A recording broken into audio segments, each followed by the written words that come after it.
से सुंदर भजनों को हम सभी श्रवण किए। हमारे महर्षि सदगुरु सदाफल जी महाराज का जन्म स्थली उत्तर प्रदेश बलिया जिला पकड़ी गांव में हुआ। उनका जन्म 1888 ईस्वी में हुई थी। सेंगर ऋषिकुल में, सेंगर ऋषिकुल में उनका जन्म हुआ था। और उन्होंने बालकाल से ही 4-5 वर्ष के अवस्था में जब विद्यालय जाया करते थे, तभी जो है अरहरों के खेत में ध्यानस्थ हो जाया करते थे और पढ़ने में रुचि नहीं लगाते थे, केवल ध्यान साधना करते थे। उन्हें कई दिनों तक अरहर में ही उनके माता पिता ढूंढा करते थे, खोजते थे, लाया करते थे। 11 साल की अवस्था में आपने गया बनारस, काशी विश्वविद्यालय में कि हम भी वेद पढ़ेंगे।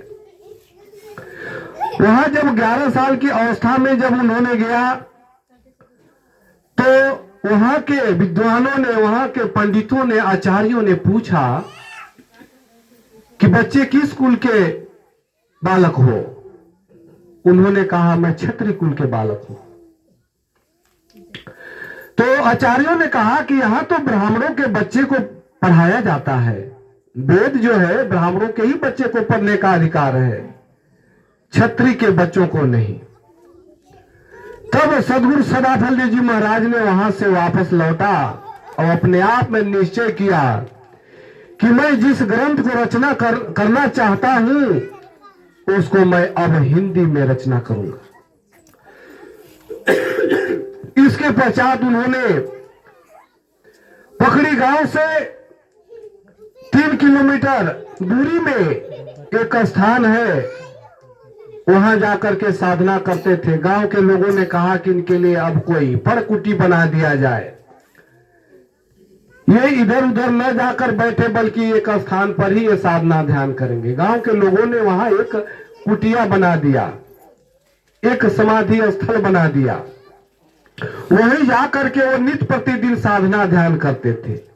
जो बाहरी जो हमारी चेतना बिखरी है और उस चेतना से उठती है वृत्तियां, सुरति से वृत्ति उठती है, उन्होंने वही अपने सारे वृत्तियों को स्थिर किया था। उस स्थान का नाम वृत्तिकूट पड़ा। पकड़ी में उनका जन्म हुआ, वृत्तिकूट में साधना ध्यान स्थली हुआ। फिर पूरे भारत में उन्होंने भ्रमण किया और गंगा तट झूसी प्रयाग में भी उनकी तपोस्थली है, वहीं पर शरीर भी छोड़े। और गुजरात दंडक बन में भी उनका आश्रम है, वहां भी साधना ध्यान किए। गया में भी फाल्गु नदी के तट पर उन्होंने साधना किया, वहां भी आश्रम है। और यही नहीं, स्वरवेद ग्रंथ को जो पूरा करना हुआ तो हिमालय शून्य शिखर पर पहाड़ी चोटी में एक चट्टान की गुफा है, उसमें आपने जा करके साधना किया और जिस ज्ञान को प्राप्त करने के बाद वही स्वरवेद महाग्रंथ को सृजन किया। ऐसे उनके 5 आश्रम मुख्य रूप से है और आज विश्व विख्यात है। और इस समय काल में सदगुरु सदाफल देव जी महाराज जब शरीर छोड़े तो उनके जो उत्तराधिकारी जो धर्मचंद देव जी महाराज बीच में जो है, उन्होंने उनके ग्रंथ का भाष्य किया और 35 ग्रंथ हमारे सदगुरु सदाफल देव जी महाराज रचना किए थे, जिनका भाष्य हमारे आचार्य श्री धर्मचंद देव जी महाराज ने किया। 15 वर्ष तक उन्होंने, उनके पुत्र सदगुरु पद पर रहे। इसके बाद तीसरी पीढ़ी आ जाती है। वर्तमान जो सदगुरुदेव है उनका नाम सदगुरु श्री स्वतंत्र देव जी महाराज है। भविष्यवाणी सदगुरु सदाफल देव जी महाराज ने ही किया था कि तीसरी पीढ़ी में ही मेरा विश्व प्रचार होना है।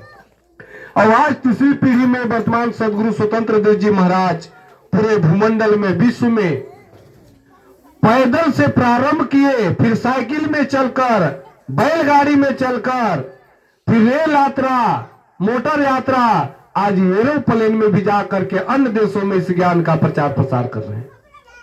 और 2004 में ईश्वर वेद ग्रंथ के नाम पर हमारे सदगुरु स्वतंत्र देव जी महाराज के कर कमलों द्वारा, उनके उत्तराधिकारी संत पर विज्ञान देव जी महाराज द्वारा स्वरवेद महामंदिर का निर्माण काशी बनारस गाजीपुर रोड पर उमरहा में स्थित है, जो 2004 में ही बन रहा है।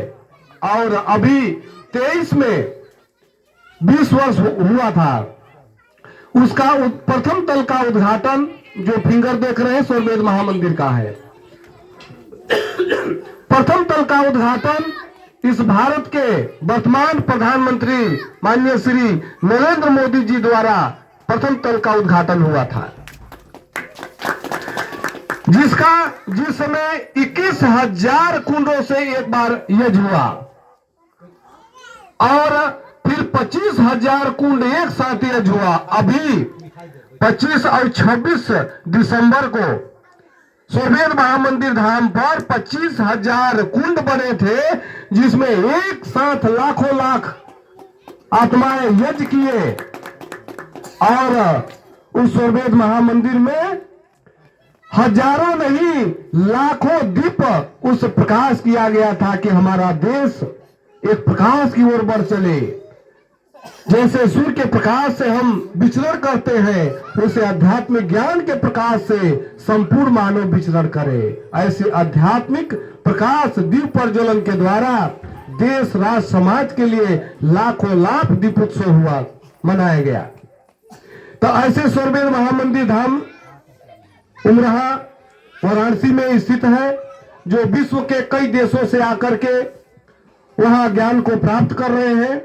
और वह केवल मंदिर नहीं, वह स्वरवेद महामंदिर नहीं, वह तो एक साधना का केंद्र है, जो एक साथ 20,000 लोग बैठकर योग का साधन करेंगे और अपने आप को अनुभव करेंगे।